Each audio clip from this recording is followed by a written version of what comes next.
ಓಂ ಶಾಂತಿ. ಇಂದಿನ ದಿನಾಂಕ 26/1/2021. ಮಧುರ ಮಕ್ಕಳೇ, ಬ್ರಹ್ಮ ತಂದೆಯು ಶಿವ ತಂದೆಯ ರಥವಾಗಿದ್ದಾರೆ.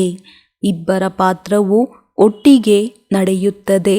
ಇದರಲ್ಲಿ ಸ್ವಲ್ಪವೂ ಸಂಶಯ ಬರಬಾರದು. ಪ್ರಶ್ನೆ: ಮನುಷ್ಯರು ದುಃಖಗಳಿಂದ ಮುಕ್ತರಾಗಲು ಯಾವ ಯುಕ್ತಿಯನ್ನು ರಚಿಸುತ್ತಾರೆ? ಅದಕ್ಕೆ ಮಹಾಪಾಪವೆಂದು ಹೇಳಲಾಗುತ್ತದೆ. ಉತ್ತರ: ಮನುಷ್ಯರು ಯಾವಾಗ ದುಃಖಿಯಾಗುವರೋ ಆಗ ಸ್ವಯಂವನ್ನು ಸಮಾಪ್ತಿ ಮಾಡಿಕೊಳ್ಳಲು ಅನೇಕ ಉಪಾಯಗಳನ್ನು ರಚಿಸುತ್ತಾರೆ. ಜೀವಘಾತ ಮಾಡಿಕೊಳ್ಳಲು ಯೋಚಿಸುತ್ತಾರೆ. ಇದರಿಂದ ನಾವು ದುಃಖಗಳಿಂದ ಮುಕ್ತರಾಗಿ ಬಿಡುತ್ತೇವೆಂದು ತಿಳಿಯುತ್ತಾರೆ. ಆದರೆ ಇದರಂತಹ ಮಹಾಪಾಪ ಮತ್ಯಾವುದೂ ಇಲ್ಲ. ಅವರು ಇನ್ನೂ ದುಃಖಗಳಲ್ಲಿ ಸಿಕ್ಕಿ ಹಾಕಿಕೊಳ್ಳುತ್ತಾರೆ. ಇದು ಅಪಾರ ದುಃಖದ ಪ್ರಪಂಚವಾಗಿದೆ. ಓಂ ಶಾಂತಿ. ಮಕ್ಕಳೊಂದಿಗೆ ತಂದೆಯು ಕೇಳುತ್ತಾರೆ, ಅರ್ಥಾತ್ ಆತ್ಮನೊಂದಿಗೆ ಪರಮಾತ್ಮನು ಕೇಳುತ್ತಾರೆ. ಇದಂತೂ ನಿಮಗೆ ತಿಳಿದಿದೆ. ನಾವು ಪರಂಪಿತ ಪರಮಾತ್ಮನ ಸನ್ಮುಖದಲ್ಲಿ ಕುಳಿತಿದ್ದೇವೆ. ಅವರಿಗೆ ತಮ್ಮ ರಥವಂತೂ ಇಲ್ಲ. ಇದಂತೂ ನಿಶ್ಚಯವಿದೆಯಲ್ಲವೇ? ಈ ಭ್ರುಕುಟಿಯ ಮಧ್ಯದಲ್ಲಿ ತಂದೆಯ ನಿವಾಸ ಸ್ಥಾನವಾಗಿದೆ. ಸ್ವಯಂ ತಂದೆಯೇ ಹೇಳುತ್ತಾರೆ, ಇವರ ಭ್ರುಕುಟಿಯ ಮಧ್ಯದಲ್ಲಿ ಕುಳಿತುಕೊಳ್ಳುತ್ತೇನೆ. ಈ ಶರೀರವನ್ನು ಆಧಾರವಾಗಿ ತೆಗೆದುಕೊಳ್ಳುತ್ತೇನೆ. ಆತ್ಮವು ಭ್ರುಕುಟಿಯ ಮಧ್ಯದಲ್ಲಿದೆ ಅಂದಾಗ ತಂದೆಯು ಅಲ್ಲಿಯೇ ಕುಳಿತುಕೊಳ್ಳುತ್ತಾರೆ. ಬ್ರಹ್ಮನಿದ್ದರೆ ಶಿವ ತಂದೆಯೇ ಇರುತ್ತಾರೆ. ಬ್ರಹ್ಮರವರಿಲ್ಲವೆಂದರೆ ಶಿವ ತಂದೆಯು ಹೇಗೆ ಮಾತನಾಡುವರು? ಶಿವ ತಂದೆಯನ್ನು ಮೇಲೆ ಸದಾ ನೆನಪು ಮಾಡುತ್ತಾ ಬಂದಿದ್ದೀರಿ. ಈಗ ನೀವು ಮಕ್ಕಳಿಗೆ ತಿಳಿದಿದೆ, ನಾವು ತಂದೆಯ ಬಳಿ ಇಲ್ಲಿ ಕುಳಿತಿದ್ದೇವೆ. ಶಿವ ತಂದೆಯು ಮೇಲಿದ್ದಾರೆ ಎಂದಲ್ಲ, ಅವರ ಪ್ರತಿಮೆಯನ್ನು ಇಲ್ಲಿ ಪೂಜಿಸಲಾಗುತ್ತದೆ. ಇವು ಬಹಳ ತಿಳಿದುಕೊಳ್ಳುವ ಮಾತುಗಳಾಗಿವೆ. ನಿಮಗೆ ಗೊತ್ತಿದೆ, ತಂದೆಯು ಜ್ಞಾನ ಸಾಗರನಾಗಿದ್ದಾರೆ. ಜ್ಞಾನವನ್ನು ಎಲ್ಲಿಂದ ತಿಳಿಸುತ್ತಾರೆ? ಮೇಲಿಂದ ತಿಳಿಸುವರೆ. ತಂದೆಯು ಕೆಳಗೆ ಬಂದಿದ್ದಾರೆ. ಬ್ರಹ್ಮರವರ ತನುವಿನಿಂದ ತಿಳಿಸುತ್ತಾರೆ. ನಾವು ಬ್ರಹ್ಮನನ್ನು ಒಪ್ಪುವುದಿಲ್ಲವೆಂದು ಕೆಲವರು ಹೇಳುತ್ತಾರೆ. ಆದರೆ ಶಿವ ತಂದೆಯು ಬ್ರಹ್ಮರವರ ತನುವಿನ ಮೂಲಕವೇ ಹೇಳುತ್ತಾರೆ, ನನ್ನನ್ನು ನೆನಪು ಮಾಡಿ ಎಂದು. ಇದು ತಿಳುವಳಿಕೆಯ ಮಾತಲ್ಲವೇ? ಆದರೆ ಮಾಯೆಯು ಬಹಳ ಶಕ್ತಿಶಾಲಿಯಾಗಿದೆ. ಒಮ್ಮೆಲೆ ಮುಖವನ್ನು ಹಿಂತಿರುಗಿಸಿ ಬಿಡುತ್ತದೆ. ಶಿವ ತಂದೆಯು ಈಗ ನಿಮ್ಮ ತಲೆಯನ್ನು ಮುಂದಕ್ಕೆ ತಿರುಗಿಸಿದ್ದಾರೆ. ಸನ್ಮುಖದಲ್ಲಿ ಕುಳಿತಿದ್ದೀರಿ. ಆದರೂ ಸಹ ಈ ಬ್ರಹ್ಮರವರಂತೂ ಏನೂ ಇಲ್ಲ ಎಂದು ಯಾರು ತಿಳಿದುಕೊಳ್ಳುವರೋ ಅವರ ಗತಿ ಏನಾಗುವುದು? ಅಂಥವರು ದುರ್ಗತಿಯನ್ನು ಹೊಂದುತ್ತಾರೆ. ಅವರಲ್ಲಿ ಸ್ವಲ್ಪವೂ ಜ್ಞಾನವಿಲ್ಲ. ಓ ಗಾಡ್ ಫಾದರ್ ಎಂದು ಮನುಷ್ಯರು ಕರೆಯುತ್ತಾರೆ. ಅಂದ ಮೇಲೆ ಆ ಗಾಡ್ ಫಾದರ್ ಇಳಿಸಿಕೊಳ್ಳುತ್ತಾರೆಯೇ? ಮುಕ್ತಿದಾತನೇ ಬನ್ನಿ ಎಂದು ಅವರಿಗೆ ಹೇಳುತ್ತಾರೆ. ಅಂದ ಮೇಲೆ ಅವರು ಅಲ್ಲಿ ಕುಳಿತೇ ಮುಕ್ತಗೊಳಿಸುತ್ತಾರೆಯೇ? ಕಲ್ಪಕಲ್ಪವು ಪುರುಷೋತ್ತಮ ಸಂಗಮ ಯುಗದಲ್ಲಿಯೇ ತಂದೆಯು ಬರುತ್ತಾರೆ ಅಂದಾಗ ಅವರು ಯಾರಲ್ಲಿ ಬರುವರು? ಅವರನ್ನೇ ಒಂದು ವೇಳೆ ಆರಿಸಿಬಿಟ್ಟರೆ ಅಂಥವರಿಗೆ ಏನು ಹೇಳುವುದು? ನಂಬರ್ 1 ತಮೋಪ್ರಧಾನರು. ನಿಶ್ಚಯವಿದ್ದರೂ ಸಹ ಮಾಯೆಯು ಒಮ್ಮೆಲೆ ಮುಖವನ್ನು ತಿರುಗಿಸಿ ಬಿಡುತ್ತದೆ. ಅದರಲ್ಲಿ ಎಷ್ಟು ಬಲವಿದೆ ಎಂದರೆ ಒಮ್ಮೆಲೆ ಕನಿಷ್ಠರನ್ನಾಗಿ ಮಾಡಿಬಿಡುತ್ತದೆ. ಇಂತಹವರು ಕೆಲವು ಸೇವಾ ಕೇಂದ್ರಗಳಿಗೆ ಬರುತ್ತಾರೆ. ಆದ್ದರಿಂದ ತಂದೆಯು ತಿಳಿಸುತ್ತಾರೆ, ಎಚ್ಚರಿಕೆಯಿಂದಿರಿ. ಬಲೆ ಯಾರಿಗಾದರೂ ಕೇಳಿರುವ ಮಾತನ್ನು ತಿಳಿಸಲೂಬಹುದು. ಆದರೆ ಅವರು ಹೇಗೆ ಪಂಡಿತರಂತೆ ಆಗಿಬಿಡುತ್ತಾರೆ. ಹೇಗೆ ತಂದೆಯು ಪಂಡಿತನ ಕಥೆಯನ್ನು ತಿಳಿಸುತ್ತಾರಲ್ಲವೇ, ರಾಮ ರಾಮ ಎಂದು ಹೇಳಿದರೆ ಸಾಗರವನ್ನು ಪಾರಾಗಿ ಬಿಡುತ್ತೀರಿ ಎಂದು ಪಂಡಿತನು ಹೇಳಿದನು. ಇದು ಸಹ ಒಂದು ಕತೆ ಮಾಡಲ್ಪಟ್ಟಿದೆ. ಈ ಸಮಯದಲ್ಲಿ ನೀವು ತಂದೆಯ ನೆನಪಿನಿಂದ ವಿಷಯ ಸಾಗರದಿಂದ ಶಿರಸಾಗರದ ಎಡೆಗೆ ಹೋಗುತ್ತೀರಲ್ಲವೇ.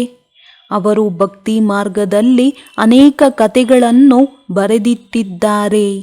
ಈ ರೀತಿಯ ಮಾತುಗಳಂತೂ ಇಲ್ಲ, ಕೇವಲ ಇದೊಂದು ಕಥೆಯು ಬರೆಯಲ್ಪಟ್ಟಿದೆ.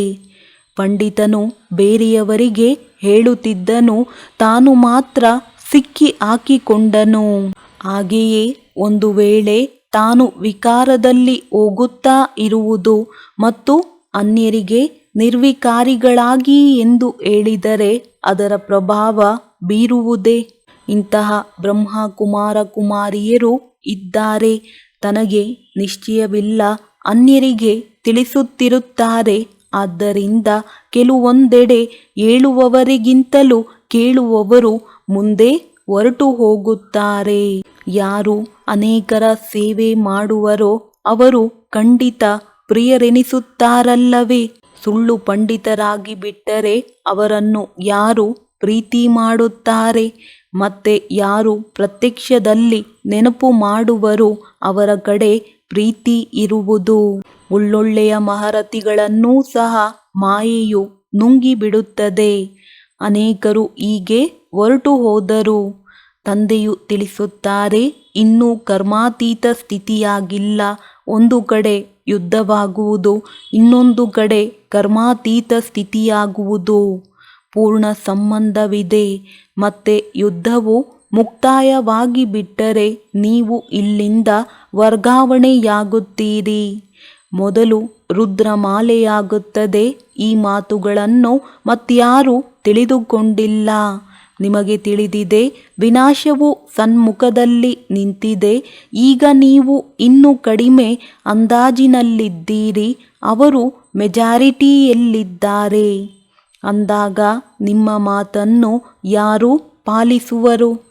ಯಾವಾಗ ನಿಮ್ಮದು ವೃದ್ಧಿಯಾಗುವುದೋ ಆಗ ನಿಮ್ಮ ಯೋಗಬಲದಿಂದ ಅನೇಕರು ಆಕರ್ಷಿತರಾಗಿ ಬರುತ್ತಾರೆ. ಎಷ್ಟು ನಿಮ್ಮಿಂದ ತುಕ್ಕು ಬಿಡುತ್ತಾ ಹೋಗುವುದೋ ಅಷ್ಟು ಬಲ ತುಂಬುತ್ತಾ ಹೋಗುವುದು. ತಂದೆಯು ಎಲ್ಲರ ಒಳಹೊಕ್ಕು ನೋಡುತ್ತಾರೆಂದಲ್ಲ, ಇಲ್ಲಿ ಬಂದು ಎಲ್ಲರನ್ನೂ ನೋಡುತ್ತಾರೆ. ಎಲ್ಲರ ಸ್ಥಿತಿಗಳನ್ನು ನೋಡಿದಾಗ ತಂದೆಗೆ ಅರ್ಥವಾಗುತ್ತದೆ.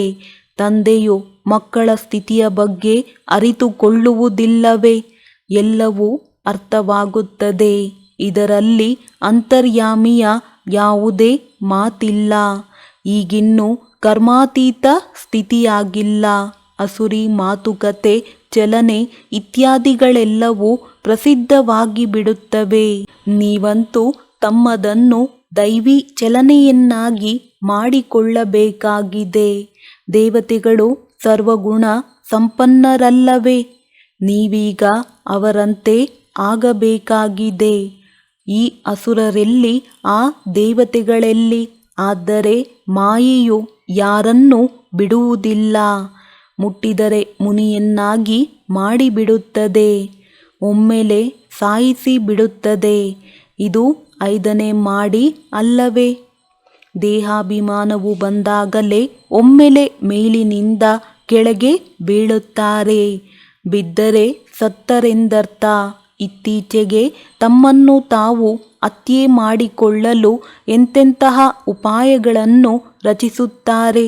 21ನೇ ಅಂತಸ್ತಿನಿಂದ ಬೀಳುತ್ತಾರೆ. ಇದರಿಂದ ಒಂದೇ ಸಲ ಸಮಾಪ್ತಿಯಾಗಿ ಬಿಡಬೇಕು ಎಂದು. ಏಕೆಂದರೆ ಮತ್ತೆ ಆಸ್ಪತ್ರೆಯಲ್ಲಿ ನೋವನ್ನು ಅನುಭವಿಸಬಾರದು, ದುಃಖವನ್ನು ಅನುಭವಿಸಬಾರದು. 5ನೇ ಅಂತಸ್ತಿನಿಂದ ಬಿದ್ದ ಮೇಲೆ ಒಂದು ವೇಳೆ ಪ್ರಾಣ ಹೋಗದೇ ಇದ್ದರೆ ಎಷ್ಟೊಂದು ದುಃಖವನ್ನು ಅನುಭವಿಸುತ್ತಾ ಇರುತ್ತಾರೆ.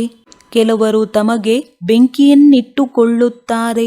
ಒಂದು ವೇಳೆ ಅವರನ್ನು ಯಾರಾದರೂ ಅದರಿಂದ ರಕ್ಷಿಸುತ್ತಾರೆಂದರೆ ಮತ್ತೆ ಅವರಿಗೆ ಎಷ್ಟೊಂದು ದುಃಖವನ್ನು ಸಹನೆ ಮಾಡಬೇಕಾಗುತ್ತದೆ. ಒಂದು ವೇಳೆ ಸುಟ್ಟು ಹೋದರೆ ಆತ್ಮವಂತೂ ಹೊರಟು ಹೋಗುತ್ತದೆಯಲ್ಲವೇ? ಆದ್ದರಿಂದ ಜೀವಘಾತ ಮಾಡಿಕೊಳ್ಳುತ್ತಾರೆ, ಶರೀರವನ್ನು ಸಮಾಪ್ತಿ ಮಾಡಿಕೊಳ್ಳುತ್ತಾರೆ. ಶರೀರ ಬಿಟ್ಟರೆ ನಾವು ದುಃಖದಿಂದ ಮುಕ್ತರಾಗುತ್ತೇವೆಂದು ತಿಳಿದುಕೊಳ್ಳುತ್ತಾರೆ. ಆದರೆ ಇದು ಸಹ ಮಹಾ ಪಾಪವಾಗಿದೆ. ಇನ್ನು ಅಧಿಕ ದುಃಖವನ್ನು ಅನುಭವಿಸಬೇಕಾಗುತ್ತದೆ. ಇದು ಅಪಾರ ದುಃಖದ ಪ್ರಪಂಚವಾಗಿದೆ. ಅಲ್ಲಿ ಅಪಾರ ಸುಖವಿರುತ್ತದೆ. ನೀವು ಮಕ್ಕಳು ತಿಳಿದುಕೊಂಡಿದ್ದೀರಿ, ನಾವೀಗ ಹಿಂತಿರುಗಿ ಹೋಗುತ್ತೇವೆ, ದುಃಖಧಾಮದಿಂದ ಸುಖಧಾಮಕ್ಕೆ ಹೋಗುತ್ತೇವೆ. ಈಗ ಯಾವ ತಂದೆಯು ಸುಖಧಾಮದ ಮಾಲೀಕರನ್ನಾಗಿ ಮಾಡುತ್ತಾರೆಯೋ ಅವರನ್ನು ನೆನಪು ಮಾಡಬೇಕಾಗಿದೆ. ಈ ಬ್ರಹ್ಮರವರ ಮೂಲಕ ತಂದೆಯು ತಿಳಿಸಿಕೊಡುತ್ತಾರೆ. ಬ್ರಹ್ಮನ ಮೂಲಕ ರಾಜಯೋಗದ ಸ್ಥಾಪನೆಯ ಚಿತ್ರವು ಇದೆಯಲ್ಲವೇ? ಬಾಬಾ, ನಾವು ಅನೇಕ ಬಾರಿ ತಮ್ಮಿಂದ ಸ್ವರ್ಗದ ಆಸ್ತಿಯನ್ನು ತೆಗೆದುಕೊಳ್ಳಲು ಬಂದಿದ್ದೇವೆಂದು ನೀವು ಹೇಳುತ್ತೀರಿ. ತಂದೆಯೂ ಸಹ ಯಾವಾಗ ಪ್ರಪಂಚವು ಬದಲಾಗಬೇಕೋ ಆಗ ಸಂಗಮದಲ್ಲಿಯೇ ಬರುತ್ತಾರೆ. ಆದ್ದರಿಂದ ತಂದೆಯು ತಿಳಿಸುತ್ತಾರೆ, ನಾನು ನೀವು ಮಕ್ಕಳನ್ನು ದುಃಖದಿಂದ ಬಿಡಿಸಿ ಸುಖದ ಪಾವನ ಪ್ರಪಂಚದಲ್ಲಿ ಕರೆದುಕೊಂಡು ಹೋಗಲು ಬಂದಿದ್ದೇನೆ. ಏ ಪತಿತ ಪಾವನ ಎಂದು ಕರೆಯುತ್ತಾರೆ. ಆದರೆ ಈ ಚೀಚಿ ಪ್ರಪಂಚದಿಂದ ಮನೆಗೆ ಕರೆದುಕೊಂಡು ಹೋಗಿ ಎಂದು ನಾವು ಮಹಾಕಾಲನನ್ನು ಕರೆಯುತ್ತಿದ್ದೇವೆಂಬುದನ್ನು ತಿಳಿದುಕೊಂಡಿಲ್ಲ. ಅವಶ್ಯವಾಗಿ ತಂದೆಯು ಬರುವರು, ನಾವು ಸಾಯುತ್ತೇವೆ, ಆಗ ಶಾಂತಿ ಸ್ಥಾಪನೆಯಾಗುತ್ತದೆಯಲ್ಲವೇ? ಶಾಂತಿ ಬೇಕು, ಶಾಂತಿ ಬೇಕು ಎಂದು ಹೇಳುತ್ತಿರುತ್ತಾರೆ. ಶಾಂತಿಯಂತೂ ಪರಂಧಾಮದಲ್ಲಿರುತ್ತದೆ. ಆದರೆ ಈ ಪ್ರಪಂಚದಲ್ಲಿ ಎಷ್ಟೊಂದು ಮನುಷ್ಯರಿದ್ದಾರೆ ಅಂದ ಮೇಲೆ ಶಾಂತಿಯು ಹೇಗೆ ಸ್ಥಾಪನೆಯಾಗುವುದು? ಸತ್ಯಯುಗದಲ್ಲಿ ಸುಖ ಶಾಂತಿ ಇತ್ತು. ಈಗ ಕಲಿಯುಗದಲ್ಲಿ ಅನೇಕ ಧರ್ಮಗಳಿವೆ. ಯಾವಾಗ ಅನೇಕ ಧರ್ಮಗಳು ಸಮಾಪ್ತಿಯಾಗುವುದೋ ಆಗ ಒಂದು ಧರ್ಮದ ಸ್ಥಾಪನೆಯಾಗುವುದು ಮತ್ತು ಸುಖ ಶಾಂತಿಯಿಂದ ಇರುತ್ತೀರಲ್ಲವೇ? ಹಾಹಾಕಾರದ ನಂತರವೇ ಮತ್ತೆ ಜೈ ಜೈಕಾರವಾಗುವುದು. ಮುಂದೆ ಹೋದಂತೆ ನೋಡುವಿರಿ, ಮೃತ್ಯುವಿನ ಸಂತೆ ಎಷ್ಟು ಜೋರಾಗಿರುತ್ತದೆ. ವಿನಾಶವು ಖಂಡಿತ ಆಗುವುದು. ತಂದೆಯೇ ಬಂದು ಒಂದು ಧರ್ಮದ ಸ್ಥಾಪನೆ ಮಾಡಿಸುತ್ತಾರೆ, ರಾಜಯೋಗವನ್ನು ಕಲಿಸುತ್ತಾರೆ. ಉಳಿದ ಅನೇಕ ಧರ್ಮಗಳು ಸಮಾಪ್ತಿಯಾಗುತ್ತದೆ. ಗೀತೆಯಲ್ಲಿ ಏನನ್ನೂ ತೋರಿಸಿಲ್ಲ. ಪಂಚಪಾಂಡವರು ಮತ್ತು ನಾಯಿಯು ಹಿಮಾಲಯದಲ್ಲಿ ಕರಗಿ ಹೋದರು. ಮತ್ತೆ ಫಲಿತಾಂಶವೇನು? ಪ್ರಳಯವನ್ನು ತೋರಿಸಿಬಿಟ್ಟಿದ್ದಾರೆ. ಬಲೆ ಜಲಮಯವಾಗುತ್ತದೆ. ಆದರೆ ಇಡೀ ಪ್ರಪಂಚವು ಜಲಮಯವಾಗಲು ಸಾಧ್ಯವಿಲ್ಲ. ಭಾರತವು ಅವಿನಾಶಿ ಪವಿತ್ರ ಖಂಡವಾಗಿದೆ. ಅದರಲ್ಲಿಯೂ ಅಬು ಪರ್ವತವು ಎಲ್ಲದಕ್ಕಿಂತ ಪವಿತ್ರ ತೀರ್ಥಸ್ಥಾನವಾಗಿದೆ. ಎಲ್ಲಿ ತಂದೆಯು ಬಂದು ಮಕ್ಕಳ ಮೂಲಕ ಸರ್ವರ ಸದ್ಗತಿ ಮಾಡುತ್ತಾರೆ. ದಿಲ್ವಾಡ ಮಂದಿರದಲ್ಲಿ ಎಷ್ಟು ಒಳ್ಳೆಯ ನೆನಪಾರ್ಥವಿದೆ, ಎಷ್ಟು ಅರ್ಥಸಹಿತವಾಗಿದೆ. ಆದರೆ ಯಾರು ಅದನ್ನು ಕಟ್ಟಿಸಿದ್ದಾರೆಯೋ ಅದನ್ನು ತಿಳಿದುಕೊಂಡಿಲ್ಲ. ಆದರೂ ಸಹ ಅವರು ಒಳ್ಳೆಯ ಬುದ್ಧಿವಂತರಾಗಿರಬೇಕಲ್ಲವೇ? ದ್ವಾಪರದಲ್ಲಿ ಅವಶ್ಯವಾಗಿ ಒಳ್ಳೆಯ ಬುದ್ಧಿವಂತರಿರುತ್ತಾರೆ. ದ್ವಾಪರದಲ್ಲಾದರೋ ತಮೋ ಬುದ್ಧಿಯವರಿರುತ್ತಾರೆ. ಆದರೆ ಕಲಿಯುಗದಲ್ಲಿ ತಮೋ ಪ್ರಧಾನರಿದ್ದಾರೆ. ಎಲ್ಲ ಮಂದಿರಗಳಿಗಿಂತಲೂ ಇದು ಶ್ರೇಷ್ಠವಾಗಿದೆ. ಎಲ್ಲಿ ನೀವು ಕುಳಿತಿದ್ದೀರಿ? ನಿಮಗೆ ತಿಳಿದಿದೆ, ನಾವು ಚೈತನ್ಯವಾಗಿ ಕುಳಿತಿದ್ದೇವೆ. ಅದು ಜಡ ಮಂದಿರವಾಗಿದೆ. ನಮ್ಮದೇ ನೆನಪಾರ್ಥ ಮಂದಿರವಾಗಿದೆ. ಆದರೆ ನಾವು ಚೈತನ್ಯ ದಿಲ್ವಾಡ ಮಂದಿರವೆಂದು ಬರೆಯಲು ಸಾಧ್ಯವಿಲ್ಲ. ಏಕೆಂದರೆ ಜೈನರು ಇವರ್ಯಾರು ಹೀಗೆ ಹೇಳುತ್ತಾರೆ ಎಂದು ಕೇಳುತ್ತಾರೆ. ನೀವೀಗ ನೋಡುತ್ತಾ ಇರುತ್ತೀರಿ, ವಿನಾಶದಲ್ಲಿ ಹೋಲ್ಸೇಲ್ ಮೃತ್ಯುವಾಗುವುದು. ಹೋಲ್ಸೇಲ್ ಮಹಾಭಾರಿ ಯುದ್ಧವಾಗುವುದು, ಎಲ್ಲರೂ ಸಮಾಪ್ತಿಯಾಗುತ್ತಾರೆ. ಬಾಕಿ ಒಂದು ಖಂಡವೇ ಇರುವುದು. ಭಾರತವು ಬಹಳ ಚಿಕ್ಕದಾಗಿರುವುದು. ಉಳಿದೆಲ್ಲವೂ ಸಮಾಪ್ತಿಯಾಗಿ ಬಿಡುತ್ತದೆ. ಸ್ವರ್ಗವು ಎಷ್ಟು ಚಿಕ್ಕದಾಗಿರುವುದು. ಈಗ ನಿಮ್ಮ ಬುದ್ಧಿಯಲ್ಲಿ ಈ ಜ್ಞಾನವಿದೆ. ಯಾರಿಗಾದರೂ ತಿಳಿಸುವುದರಲ್ಲಿ ಸಮಯ ಹಿಡಿಸುವುದಿಲ್ಲ. ಇದು ಪುರುಷೋತ್ತಮ ಸಂಗಮ ಯುಗವಾಗಿದೆ. ಇಲ್ಲಿ ಎಷ್ಟೊಂದು ಮಂದಿ ಮನುಷ್ಯರಿದ್ದಾರೆ ಮತ್ತು ಸತ್ಯಯುಗದಲ್ಲಿ ಎಷ್ಟೊಂದು ಕಡಿಮೆ ಜನಸಂಖ್ಯೆ ಇರುತ್ತದೆ. ಇವರೆಲ್ಲರೂ ಸಮಾಪ್ತಿಯಾಗುತ್ತಾರೆ. ಮತ್ತೆ ಮೊದಲಿನಿಂದ ವಿಶ್ವದ ಇತಿಹಾಸ ಭೂಗೋಳವು ಪುನರಾವರ್ತನೆಯಾಗುತ್ತದೆ. ಅವಶ್ಯವಾಗಿ ಸ್ವರ್ಗದಿಂದ ಪುನರಾವರ್ತನೆ ಮಾಡುತ್ತೀರಿ. ನೀವು ಕೊನೆಯಲ್ಲಿ ಬರುವುದಿಲ್ಲ. ಈ ಡ್ರಾಮಾದ ಚಕ್ರವು ಅನಾದಿಯಾಗಿದೆ, ಸುತ್ತುತ್ತಾ ಇರುತ್ತದೆ. ಇತ್ತ ಕಡೆ ಕಲಿಯುಗ, ಅತ್ತ ಕಡೆ ಸತ್ಯಯುಗವಿದೆ. ನಾವು ಸಂಗಮದಲ್ಲಿದ್ದೇವೆ. ತಂದೆಯು ಬರುತ್ತಾರೆ ಅಂದ ಮೇಲೆ ರಥವು ಅವಶ್ಯವಾಗಿ ಬೇಕಲ್ಲವೇ? ಈಗ ತಂದೆಯು ತಿಳಿಸುತ್ತಾರೆ, ನೀವು ಮನೆಗೆ ಹೋಗುತ್ತೀರಿ. ನೀವೇ ಲಕ್ಷ್ಮೀ ನಾರಾಯಣರಾಗಬೇಕಾಗಿದೆ. ಆದ್ದರಿಂದ ದೈವಿ ಗುಣಗಳನ್ನು ಧಾರಣೆ ಮಾಡಬೇಕು. ಮಾಯೆಯು ಹೀಗಿದೆ, ಒಮ್ಮೆಲೆ ಬೀಳಿಸಿಬಿಡುತ್ತದೆ. ಆಗ ಬಾಬಾ ನಾವು ಮುಖ ಕಪ್ಪು ಮಾಡಿಕೊಂಡೆವು ಎಂದು ಬರೆಯುತ್ತಾರೆ. ರಾಮರಾಜ್ಯ ಮತ್ತು ರಾವಣ ರಾಜ್ಯವೆಂದು ಯಾವುದಕ್ಕೆ ಹೇಳಲಾಗುತ್ತದೆ ಎಂಬುದನ್ನು ನೀವು ಮಕ್ಕಳಿಗೆ ತಿಳಿಸಲಾಗಿದೆ. ಪತಿತರಿಂದ ಪಾವನರು ಮತ್ತೆ ಪಾವನರಿಂದ ಪತಿತರು ಹೇಗಾಗುತ್ತೀರಿ? ಈ ಆಟದ ರಹಸ್ಯವನ್ನು ತಂದೆಯೇ ಕುಳಿತು ತಿಳಿಸುತ್ತಾರೆ. ತಂದೆಯು ಜ್ಞಾನಪೂರ್ಣ ಬೀಜರೂಪನಾಗಿದ್ದಾರೆ, ಚೈತನ್ಯನಾಗಿದ್ದಾರೆ. ಅವರೇ ಬಂದು ತಿಳಿಸಿಕೊಡುತ್ತಾರೆ. ತಂದೆಯೇ ಹೇಳುತ್ತಾರೆ, ಇಡೀ ಕಲ್ಪವೃಕ್ಷದ ರಹಸ್ಯವನ್ನು ತಿಳಿದುಕೊಂಡಿರಾ? ಇದರಲ್ಲಿ ಏನಾಗುತ್ತದೆ? ನೀವು ಇದರಲ್ಲಿ ಎಷ್ಟು ಪಾತ್ರವನ್ನು ಅಭಿನಯಿಸಿದ್ದೀರಿ? ಅರ್ಧಕಲ್ಪ ದೈವಿ ಸ್ವರಾಜ್ಯ, ಅರ್ಧಕಲ್ಪ ಅಸುರಿ ರಾಜ್ಯವಿರುತ್ತದೆ. ಒಳ್ಳೊಳ್ಳೆಯ ಮಕ್ಕಳ ಬುದ್ಧಿಯಲ್ಲಿ ಜ್ಞಾನವಿರುತ್ತದೆ. ತಂದೆಯು ತಮ್ಮ ಸಮಾನರನ್ನಾಗಿ ಮಾಡಿಕೊಳ್ಳುತ್ತಾರಲ್ಲವೇ? ಶಿಕ್ಷಕರಲ್ಲಿಯೂ ನಂಬರ್ ವಾರ್ ಇರುತ್ತಾರೆ. ಕೆಲವರು ಶಿಕ್ಷಕರಾಗಿಯೂ ಸಹ ಮತ್ತೆ ಕೆಟ್ಟು ಹೋಗುತ್ತಾರೆ. ಅನೇಕರಿಗೆ ಕಲಿಸಿದವರು ಮತ್ತೆ ಸ್ವಯಂ ತಾವೇ ಸಮಾಪ್ತಿಯಾದರು. ಚಿಕ್ಕ ಚಿಕ್ಕ ಮಕ್ಕಳಲ್ಲಿಯೂ ಭಿನ್ನ ಭಿನ್ನ ಸಂಸ್ಕಾರದವರಿರುತ್ತಾರೆ. ಕೆಲವರು ನಂಬರ್ 1 ಪತಿತರಾಗಿದ್ದಾರೆ. ಇನ್ನು ಕೆಲವರು ಸ್ವರ್ಗದಲ್ಲಿ ಹೋಗಲು ಯೋಗ್ಯರಾಗಿದ್ದಾರೆ. ಕೆಲವರು ಜ್ಞಾನವನ್ನು ತೆಗೆದುಕೊಳ್ಳುವುದೇ ಇಲ್ಲ. ತಮ್ಮ ಚಲನೆಯನ್ನು ಸುಧಾರಣೆ ಮಾಡಿಕೊಳ್ಳುವುದಿಲ್ಲ. ಎಲ್ಲರಿಗೆ ದುಃಖವನ್ನೇ ಕೊಡುತ್ತಿರುತ್ತಾರೆ. ಇದನ್ನು ಸಹ ಶಾಸ್ತ್ರಗಳಲ್ಲಿ ತೋರಿಸಿದ್ದಾರೆ. ಅಸುರರು ಬಂದು ಗೊತ್ತಿಲ್ಲದಂತೆ ಕುಳಿತು ಬಿಡುತ್ತಿದ್ದರು. ಅಂದರೆ ಅಸುರರಾಗಿ ಎಷ್ಟೊಂದು ತೊಂದರೆ ಕೊಡುತ್ತಾರೆ. ಇದೆಲ್ಲವೂ ನಡೆಯುತ್ತದೆ. ಸ್ವರ್ಗದ ಸ್ಥಾಪನೆ ಮಾಡಲು ಶ್ರೇಷ್ಠಾತಿ ಶ್ರೇಷ್ಠ ತಂದೆಯೇ ಬರಬೇಕಾಗುತ್ತದೆ. ಮಾಯೆಯು ಬಹಳ ಪ್ರಬಲವಾಗಿದೆ. ದಾನವನ್ನು ಕೊಡುತ್ತಾರೆ. ಆದರೂ ಮಾಯೆಯು ಬುದ್ಧಿಯನ್ನು ತಿರುಗಿಸಿ ಬಿಡುತ್ತದೆ. ಅರ್ಧಂಬರ್ಧ ಇರುವವರನ್ನು ಮಾಯೆಯು ಖಂಡಿತ ತಿಂದು ಹಾಕುತ್ತದೆ. ಆದ್ದರಿಂದಲೇ ಮಾಯೆಯು ಶಕ್ತಿಶಾಲಿ ಎಂದು ಹೇಳುತ್ತಾರೆ. ಅರ್ಧಕಲ್ಪ ಮಾಯೆಯು ರಾಜ್ಯ ಮಾಡುತ್ತದೆ ಅಂದ ಮೇಲೆ ಅವಶ್ಯವಾಗಿ ಅಷ್ಟು ಶಕ್ತಿಶಾಲಿಯಾಗಿರಬೇಕಲ್ಲವೇ? ಮಾಯೆಯಿಂದ ಸೋಲುವವರು ಗತಿ ಏನಾಗಿ ಬಿಡುತ್ತದೆ? ಒಳ್ಳೆಯದು ಮಧುರಾತಿ ಮಧುರ ಅಗಲಿ ಹೋಗಿ ಮರಳಿ ಸಿಕ್ಕಿರುವ ಮಕ್ಕಳ ಪ್ರತಿ ಮಾತ್ಪಿತಾ ಬಾಪ್ತಾದರವರ ನೆನಪು, ಪ್ರೀತಿ ಹಾಗೂ ಸುಪ್ರಭಾತ. ಆತ್ಮಿಕ ಮಕ್ಕಳಿಗೆ ಆತ್ಮಿಕ ತಂದೆಯ ನಮಸ್ತೆ. ಧಾರಣೆಗಾಗಿ ಮುಖ್ಯ ಸಾರ. ಎಂದೂ ಸಹ ಮುಟ್ಟಿದರೆ ಮುನಿಯಾಗಬಾರದು.